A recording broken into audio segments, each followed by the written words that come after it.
Okay, let's get started, please. So today we're going to be talking about limits of sequences.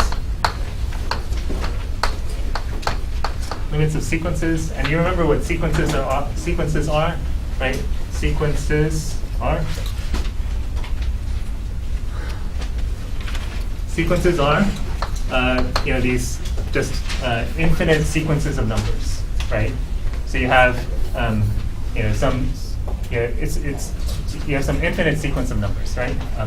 Okay, and what you're going to get to later on is things like adding infinite sequences of numbers. So it's like infinite arithmetic, as if you had gone back to elementary school and said, well, instead of just adding, two numbers or three numbers or four numbers, what happens if you add an infinite line of numbers? Okay, and just to show you that that's a little bit tricky, let me show you something that might blow your minds. Okay.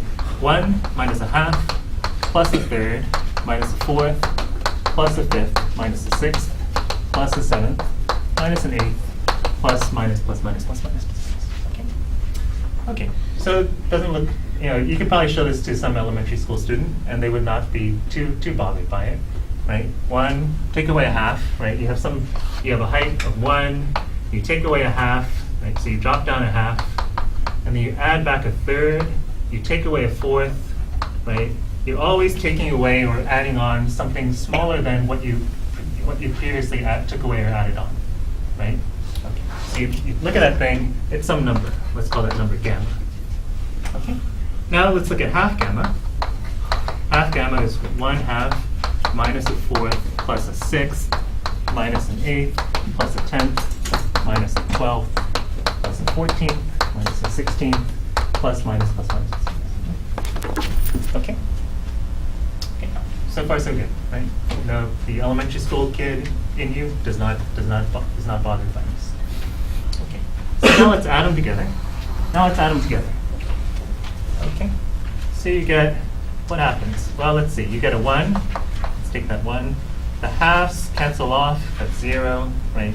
I get minus a fourth and minus a fourth. That's minus a half, right? I have a third here plus a third, right? And I have a minus an eighth and a minus an eighth. So I have a minus a fourth. I have plus a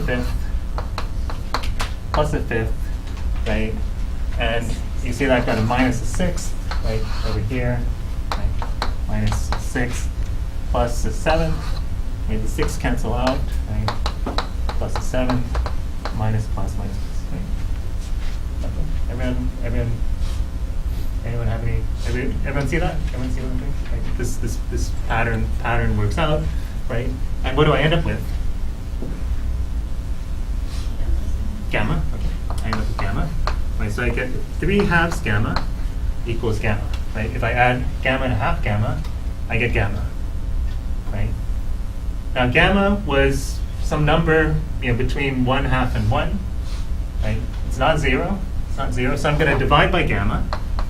Right? I divide both sides by gamma. I get 3/2 is equal to 1. If I multiply by 2, say I get 3 equals 2.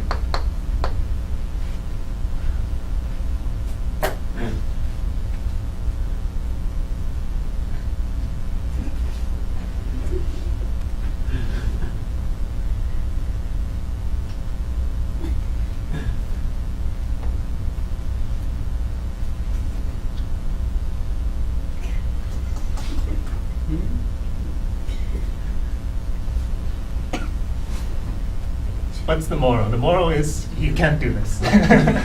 Okay. The moral is that when you're adding infinite sequences, the moral is infinite arithmetic is not the same thing as finite arithmetic. Okay. Because if it is, then you end up with sort of crazy things. Okay. Okay.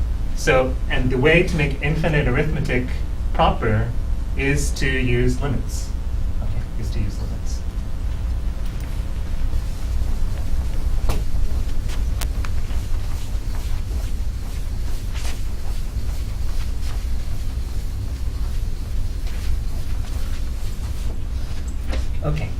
Okay, so limits and sequences.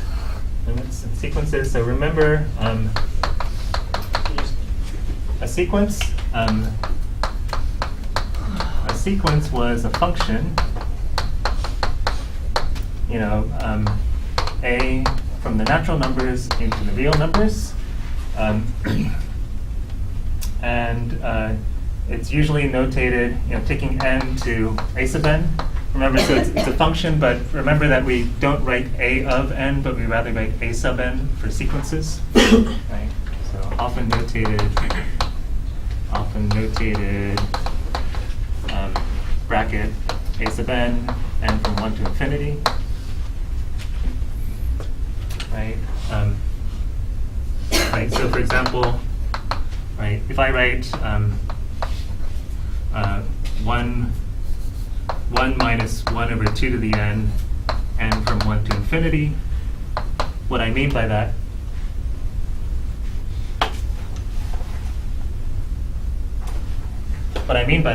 is the sequence where the first one is going to be 1 minus a half, the second one's going to be 1 minus 1 over a half squared, the third one's going to be 1 minus 1 half cubed, etc., etc. Right? We had this notation before. Right? And so we want to talk about what does it mean for the sequence to have a limit, right? So the picture is you have some sequence, right? And it's approaching some limit, right? So 1, 2, 3, right? These are heights, a sub 1, a sub 2, a sub 3, etc. Right? So how should we define it? You say the limit of a sub n as n goes to infinity is L, means that just like what we've been doing for the last couple of days, right? Given any distance to L, there's some time past which everybody is within that distance of L. Okay, so given any distance to L, there is a time past which all elements of the sequence are within that distance of L.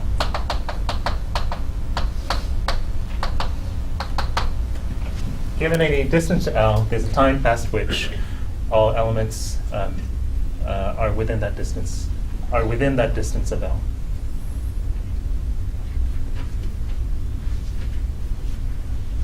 Okay.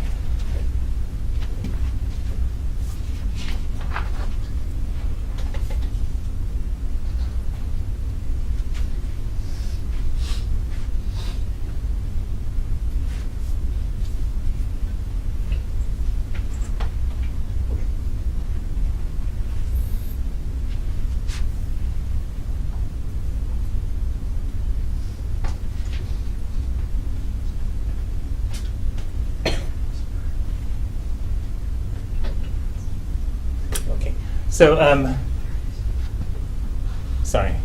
given any distance to L, there is a time past which all elements of the sequence are within that distance of L.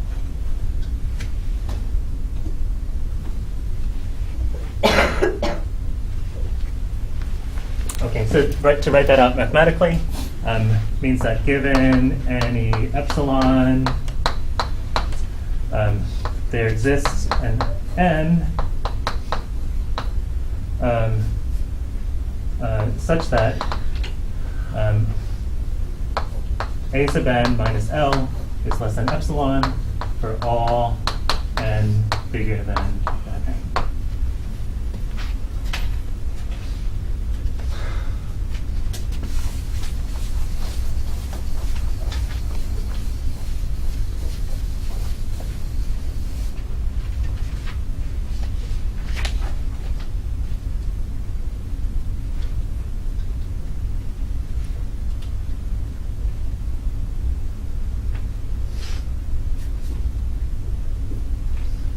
Okay, let me just give you a simple example, right? If my sequence looks like this, 1 plus 1 over n. Okay. 1 plus 1 over n. So here's a simple example, right? 1 plus 1 over n. What happens to this sequence as n goes to infinity? 1 plus 1 over n? It gets closer and closer to 1, right? Right? Gets closer and closer to 1. Okay, so, right? So that's the picture, right? Here's the picture. Right, here's 1. You know, at time 1, it's at 2, and at time 2, it's at 1.5. Time 3, it's at 1 1/3, and so on and so forth, right? And if I say my epsilon is, say, 0.1, my epsilon is 0.1, is there a time past which everybody is within 0.1 of 1? Yeah. What time? What? N time? What n do I choose? Actually, let me make this 2 because just to make it so I don't have to say 1 too many times. Okay. So if I say I'd like you to stay within 2.1 and 1.9, how far out do I have to go to make that happen?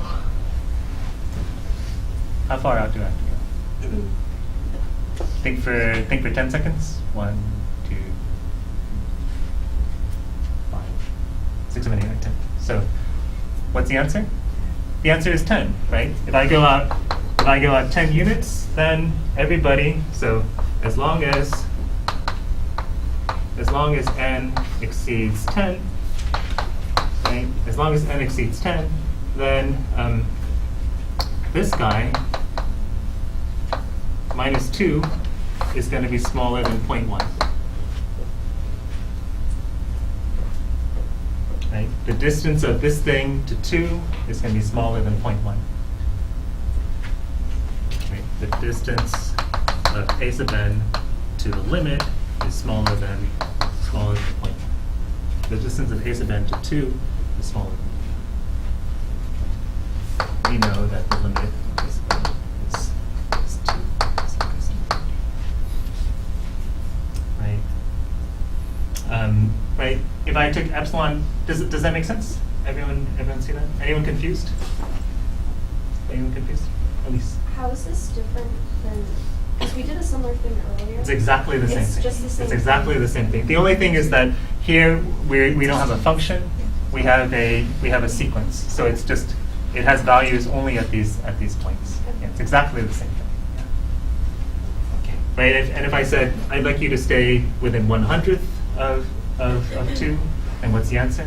How far out do I have to go? If I took my epsilon to be 0.01, well then how far out do I have to go to ensure that everybody stays within 0.01 of 2? I have to go at 100, right? Right. To go, and then past that point, everybody stays within, stays within 0.01 of 2, et cetera, et cetera. So it's exactly the same thing we did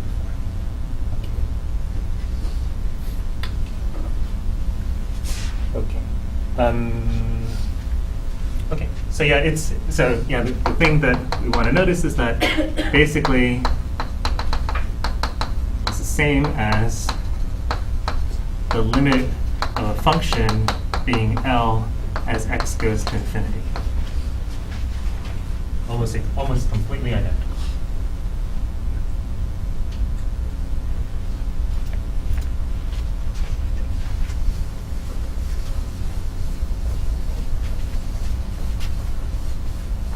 Okay, and so you have a bunch of theorems that still hold. So properties, various properties still hold. Right? If you have if a sub n and b sub n are sequences with L and M as their limits,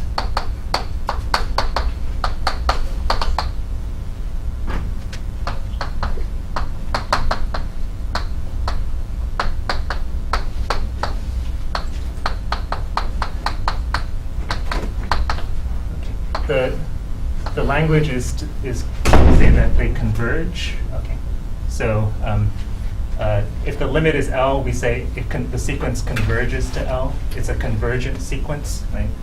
So these are convergent sequences. Okay. Sequences with limits, basically.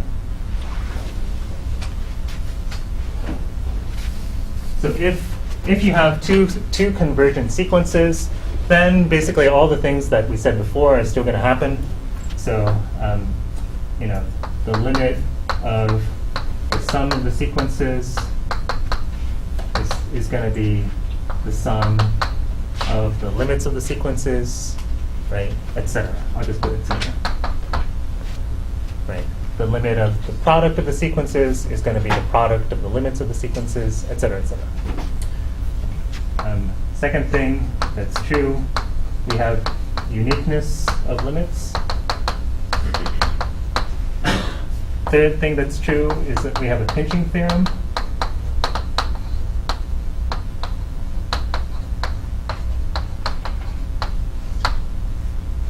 And the fourth thing that's true, and this is maybe the most interesting one, is that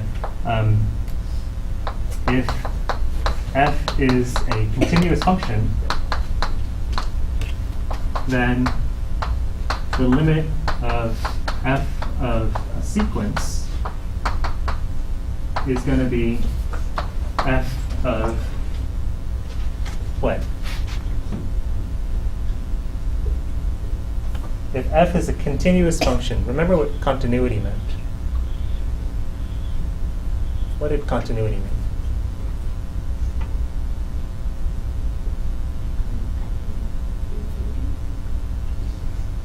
Sort of. I'm not going to write infinity in here, but it's sort of on the right. Isaac? The limit of f of x as x approaches c is equal to f of c.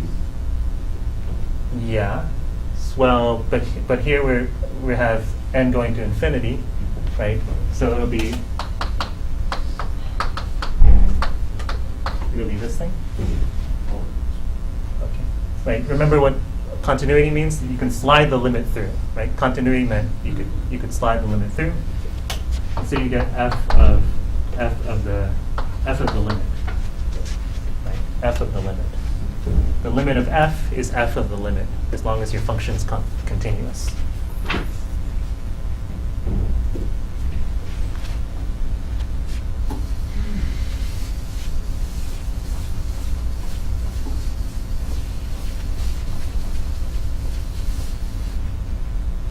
Yeah. Which one was the use of limits? That one was saying that that there can only be one limit. If the limit, if you have one sequence and one person goes into the room and says the limit is L, another person comes on and says the limit is M, then those numbers have to be the same number.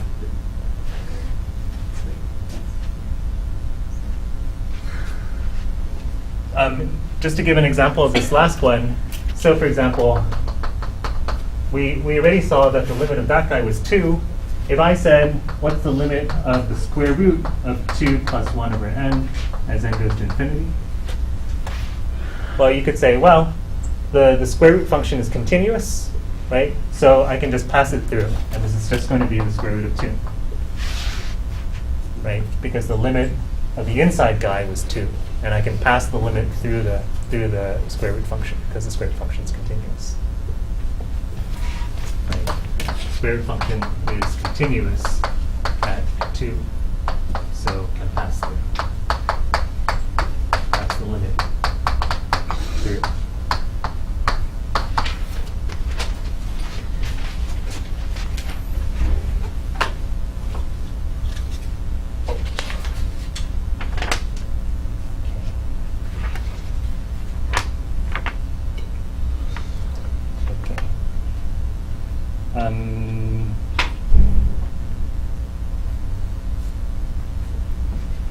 Okay.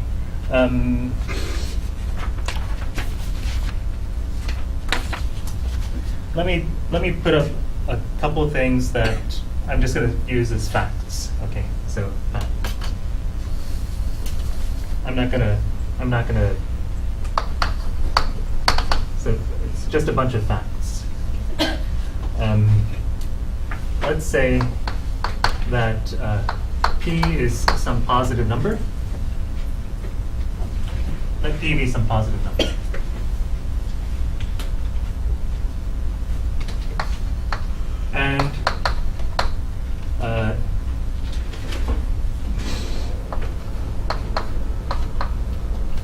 And you're looking at the limit as n goes to infinity of n to the p.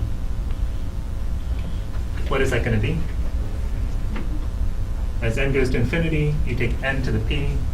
What is that going to? What do you think is going to happen to it? You also go to infinity. Yep.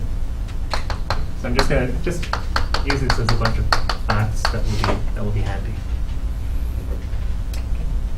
That's one.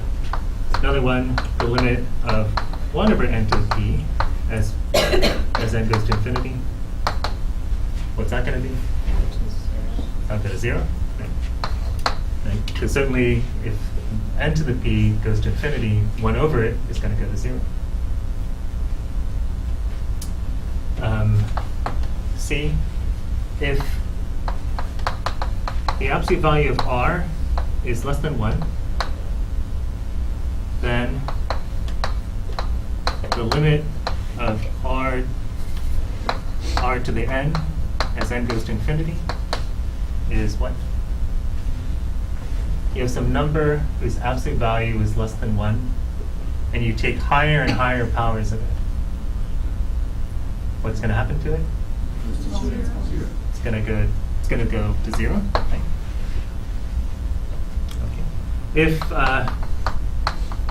the absolute value of r is bigger than 1, then the limit of the absolute value to the nth power is going to be what?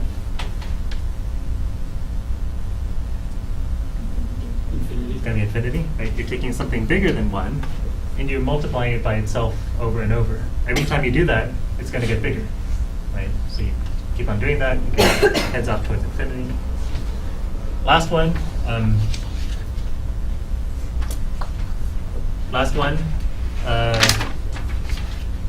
The limit of p to the 1 over. Let me put this up because it looks like people can't see in the back.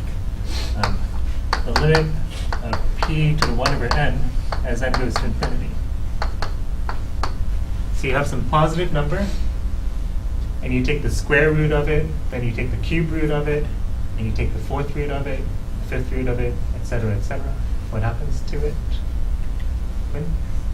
1. 1. It actually turns into 1, right? So no matter what positive number you start off with, if you take successive roots of it, if you take higher and higher roots of it, then those numbers are going to tend towards 1. So I'm afraid I'm not going to explain these things. I'm just going to assume that they're pretty obvious, or that I'll assume that they're true.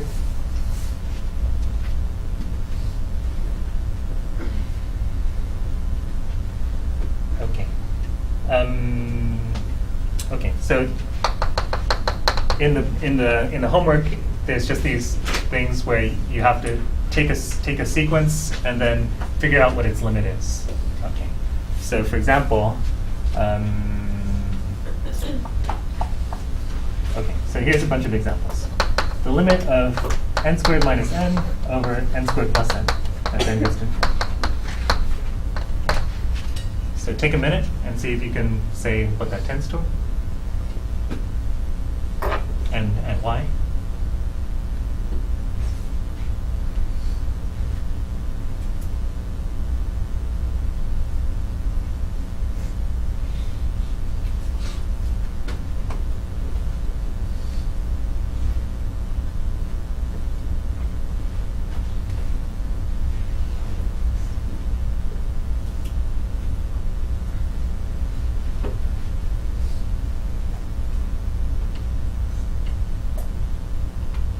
Okay, turn to somebody nearby and say, it turns into this, and I'm using this sort of fact.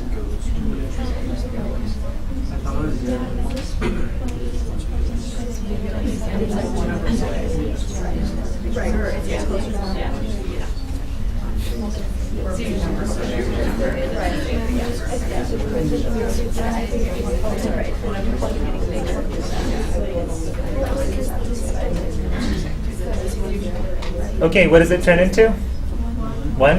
And what? And how do you know it? How do you know it turns into 1? When? Just did coefficients. So you're saying, well, look, this n and this n don't really matter that much. You've got this 1 on top and the 1 on the bottom. To make that a little bit more mathematical, Could you just divide? you could do that dividing trick. You could say, well, I'm going to divide top and bottom by n squared. Oops. Minus 1 over n, 1 plus 1 over n. Right? You can divide top and bottom and say, well, this is equal to this, because I'm just multiplying. Right? I'm just multiplying by 1, right? So I'm not changing anything. Actually, so I'm calling it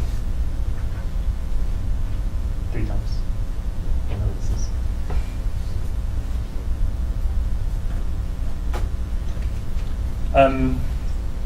Okay, and then we're using another fact. What fact are we using at this point?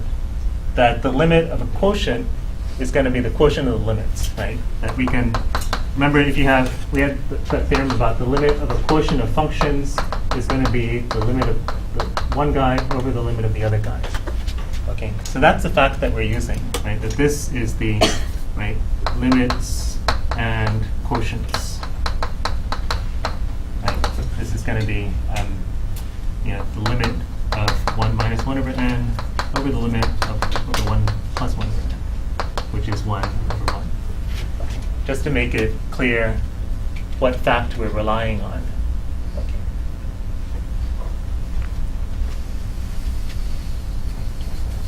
And try to be conscious of what facts you're using.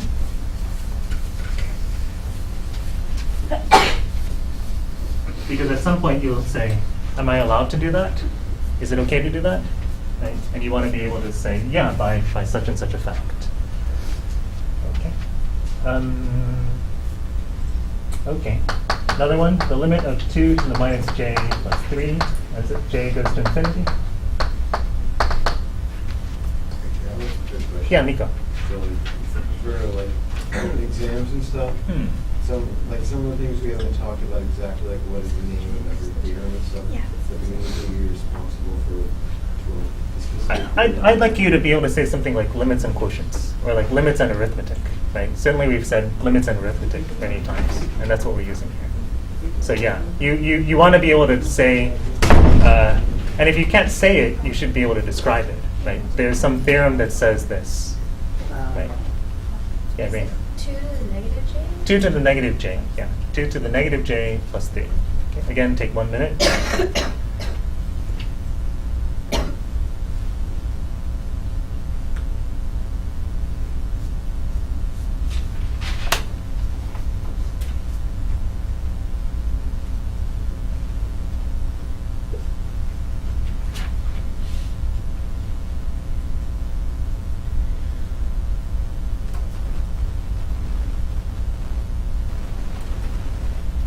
I'm going to put a few up so I can find out who's calling me with such urgency. It could be, for example, my son's school or something, which would be bad.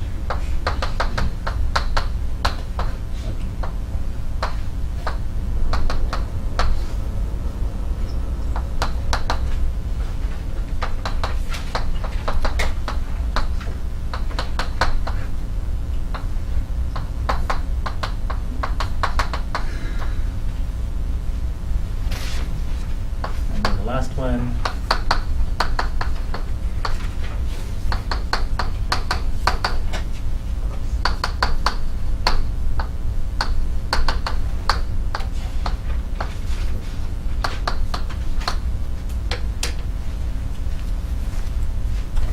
Sorry, I'll be back in a second.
He's just sick, apparently.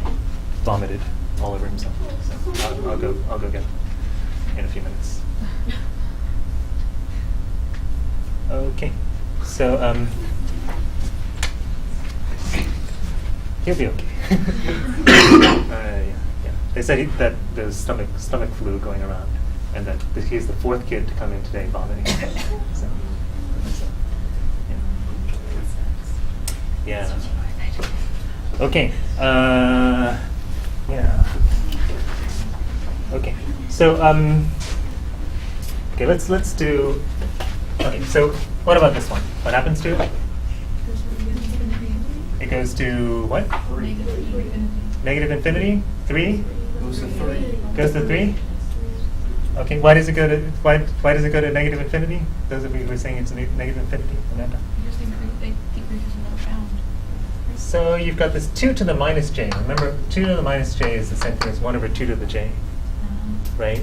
And then as j goes to infinity, right, we have this thing that says 1 over something, right? Oh, okay. Actually, that's not it, but this 2 to the j becomes infinitely large, and then this thing goes to 0. Okay. So this one actually turned into 3. Yeah, Numa? When you do that to the j, what happens to the 3? Like, is it? That 3 just stays there, right? Stays there? Yeah, so, right, you have 3 plus 1 over 2, you have 3 plus 1 over 2 squared, you have 3 plus 1 over 2 cubed, right? That 3 doesn't get affected, right? The j is moving, but this 3 has nothing to do with the j. The 3 isn't affected by the j. Okay, what about this one? What about this one? Did anyone figure this one? Evan? 0. 0, why? Because cosine of m is going to be like a small number, Okay. and 2 over a huge number will be closer and closer to 0.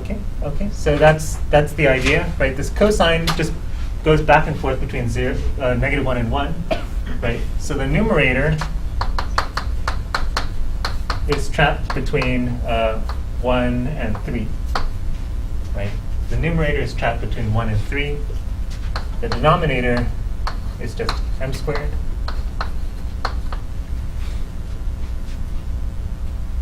Right?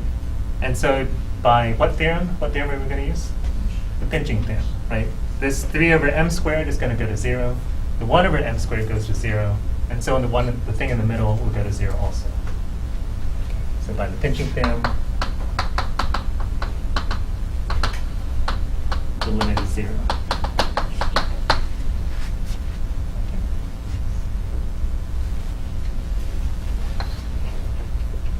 What about this one? Anyone get this one? This one's a little bit funny. Right, you've got this. What if I didn't have this 5j plus 2? Well, then what would you say about it? It's going to go to 4, right? Because you get 4j over the root of j squared, right? So this is one of those things where you want to, sort of get rid of these guys by dividing by the highest power. Okay. So what I'm going to do with it is just an algebraic trick. Okay. Saying, oh look, 4j over root j squared plus 5j plus 2. I'm going to divide top and bottom by j. Okay. So I multiply by a cleverly chosen 1. Right? I multiply by 1. It's okay to multiply by 1. Right? I don't change it. Okay. So then on the top, I get 4. On the bottom, I get, let me write it like this, j squared plus 5j plus 2 divided by the root of j squared. Right? I'm dividing the bottom by j. J is the same thing as the root of j squared. Right? So now I can combine. I get 4j over j. I get this thing over j also. Right? And so I get 4 on the top. And on the bottom, what do I get? I get the root of j squared plus 5j plus 2 over j squared. Right? That's how the square root function works. Right? The square root over a square root is going to be the square root of the fraction. The square root of a quotient. The square root of a quotient is the quotient of the square roots. Okay, and so what does that turn into? That says I get the limit as j goes to infinity of 4 over the square root of 1 plus 5 over j plus 2 over j squared.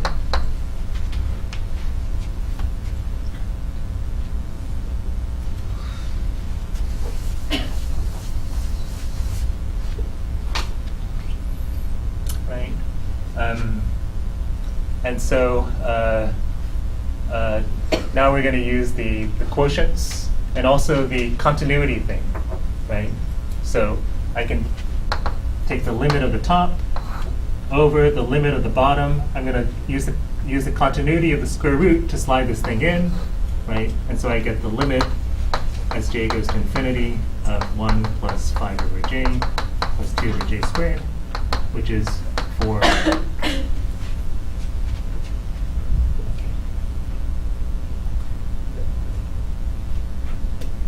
So just a second. So just, again, be conscious of what you're doing, right? What allows me to do this? Well, I'm allowed to multiply by 1, right? Here, I haven't done anything, right? I'm just rewriting it. Here, I'm just rewriting it using elementary school knowledge or whatever you learned about square roots, right? And then I rewrite it to this, right? And at this point, I use two things. That the limit of a quotient is the quotient of limits, and that the limit of a function of something, as long as the function is continuous, is the function of the limit. I can slide the limit through. So limits and quotients, and limits and continuity. Right, there are two things that allow me to make this last move.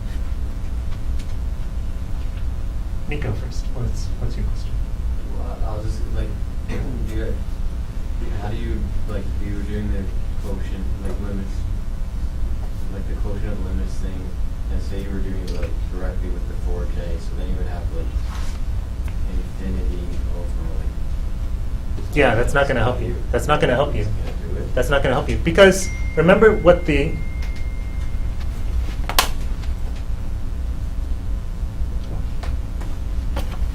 My wife is going to get it. Okay. Remember what the limit in Quotients theorem said.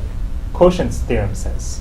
It says, if the limit exists, if the limit of the top guy exists and the limit of the bottom guy exists, and is finite, then you can do it.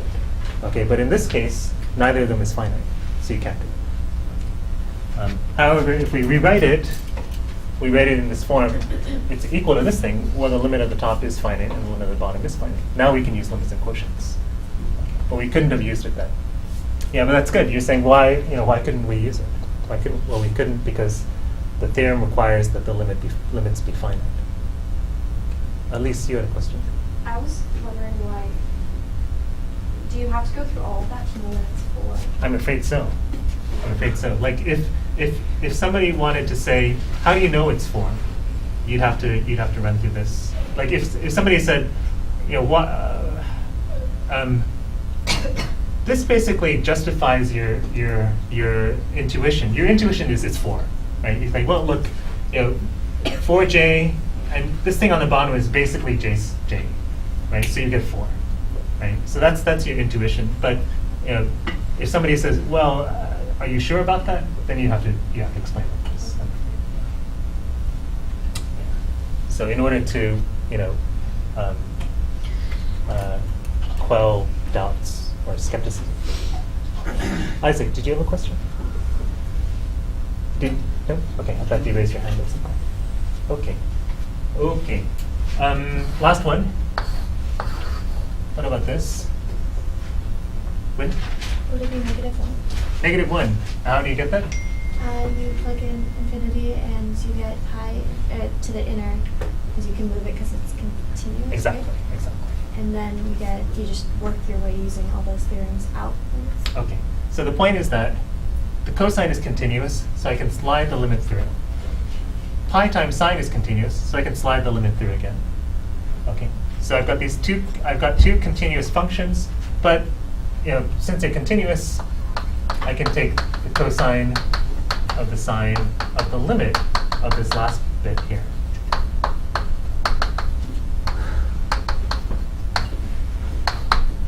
Right? So it's okay to slide the limit through continuous functions, right? And so we end up, by the same sort of argument as before, you divide both top and bottom by m, right? You end up with pi over 2. This thing turns into pi over 2. You get sine pi over 2, which is 1, right? And you get cosine of pi, which is -1. Right? So you end up with you get cosine of pi times sine pi over 2. So cosine of pi, which is -1.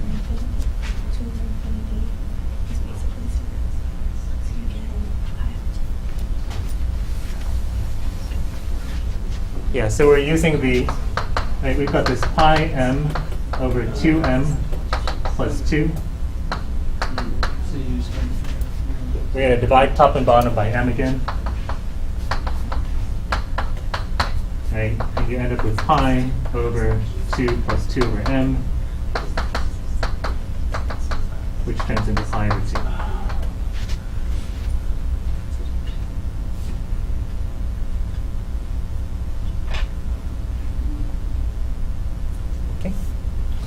Pretty simple, I hope. Is it any questions? Okay. So most of the homework is this sort of thing. Find the limit and explain how you got it. Okay. Be careful about that part. I'd like you to be sure what facts you're using. Okay. So we didn't get to something called geometric series. We didn't get to geometric series. We'll do that at the beginning next time. In case I forget, don't do any of the problems that have geometric series in them. Okay? I'll try to send out an adjustment assignment, but if I don't try not to do any problems that say series.